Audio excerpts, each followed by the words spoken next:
यार कामरान सवेरो हलाए भाजी बाजी वठण ला या भाजी कोन आंदी सर केॾा वियो। हाँ अरे अची वियो। अरे तू तो खाधी भाजी ला हलायो भाजी कोन आंदी। दादा खाली आऊं इन जे करे आयसि तो हलायो भाजी वठण लाइ। आऊं वैसे मुर्गी वारे दुकान ते मुर्गी लगी पई 700 रुपया किलो। मूं चयो त 700 रुपया किलो मुर्गी लगी पई आ, मुर्गीअ में बीमारी लगी पई आ खारिश जी। मूं ये समझो त मता मेहमान ये मुर्गी खाए ऐं मेहमान खे खारिश जी बीमारी थी वञे, गॾु हिकिड़ो ॿ गिर तूं हणी तोखे बि बीमारी थी पए, वरी डॉक्टर वटि हलणो पए, इलाज कराइणो पए। इन हिसाब सां पोइ मूं ॾिठो त हाणे मुर्गीअ में बीमारी आ, मुर्गी कोन वरितमि। जीअं ई मुर्गी वारी दुकान खां ॿाहिरि निकितुसि न तेसीं अॻियां आई मच्छीअ जो रेड़ो। मच्छी मूं चयो त अॼु महिमान लाइ मच्छी वठां, ॾाॾे खे बि खारायां। ॾाॾे बि मच्छी कोन खाधी हूंदी, अॼु ॾाॾे खे बि मच्छी खारायां। अबा मच्छीअ जीअं वियसि पुछा कयमि, हुननि चयो त बाबा मच्छीअ में त कंडा हूंदा।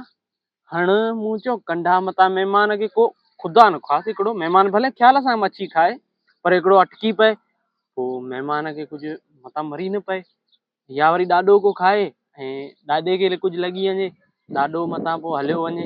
ऐं ॿियो गर्मीअ जी बि मौसम लॻी पई आहे, मूं चयो त हाणे मच्छी मज़ो कोन कंदी। इन हिसाब सां बसि मच्छी वारे खां मच्छी कोन वरिती। अरे भाग पोइ वरिती छा? पोइ सही कोन लॻो, मच्छी ऐं मुर्गी ॿई कोन वरितमि। अॻियां खां आयो सब्जीअ जो रेड़ो। मूं चयो सब्जी वठां महिमान खे खारायां। ॿ आलू ॾिठमि न, इहे आलू ॾिठमि बाबा आलू सड़िया पिया। मूं चयो हाणे आलू महिमान त रोज़ पियो खाए, हाणे आलू वठी छा कयां, पोइ आलू खे छॾियमि। उन खां पोइ वरी वियसि भेंडी वारे वटि। भेंडी वारे खे, भेंडी वारो मूंखे ॾिसी मुस्कुराए पियो, चईं त अॼु 5-6 किलो कुझु वठंदो। मूं चयो वाक़ई यार महिमान आयो आहे यार, छा ॾिसां भेंडीअ में बाबा इहो कीड़ा बीड़ा लॻा पिया, भेंडी मूंखे मज़ो न ॾे यार। पोइ बसि भेंडी वारे खे छॾियमि। पोइ वरी वियसि दही वारे वटि। दही वारे सां 5 ख़ानदानी जहिड़ा आहिनि। मूं चयो हाणे इन खां अगरि 100-200 रुपए जी दही वरितमि न त पोइ हिनखे फ़ाइदो थी वेंदो, छो त हुन सां त पंहिंजो ख़ानदानी जहिड़ो आहे न। पोइ इन हिसाब सां पोइ दही बि कोन वरितमि।